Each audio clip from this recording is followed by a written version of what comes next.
In this lesson, let's learn about limits of sequences, as well as convergence and divergence. 数列の極限、収束と発散。When n becomes infinitely large in the sequence a sub n, if a sub n is infinitely close to alpha, then a sub n is said to converge to alpha. In this case, alpha is called the limit value.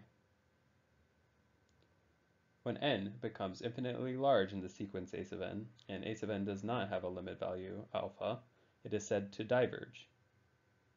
There are three types of divergence.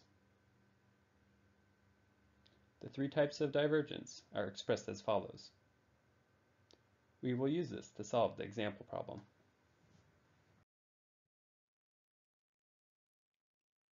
When the general term of the sequence a sub n is expressed as a sub n equals square root of n, investigate the convergence and divergence of the sequence.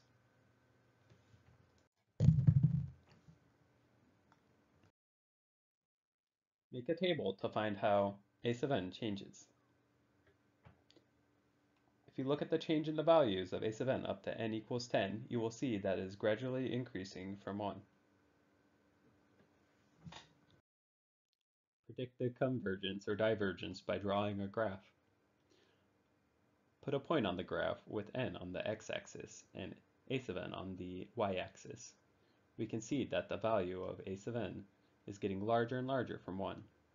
Therefore, we expect it to diverge to positive infinity. Calculate the limit of n as it approaches infinity. This is how the limit is calculated when n is approaching infinity. Therefore, the limit is infinity. Now let's do some practice. Press the pause button and try to solve the practice problem. Once you're finished, press the resume button and mark what you got correct. Now let's check our answers. For number 1, if you look at the table on the graph with the values of a sub n up to n equals 10, you will see that as n increases, a sub n goes back and forth between 0 and 2, not approaching a certain value. Also, the value is not getting larger or smaller, but the absolute value is getting larger.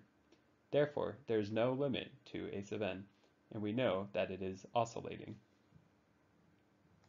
For number 2, if you look at the table on the graph with the values of a sub n up to n equals 10, you will see that as n increases, the values greater than 1 and less than 1 are switched and approach 1.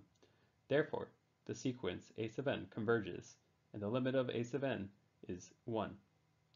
Were you able to answer both questions correctly? Finally, let's review what we have learned.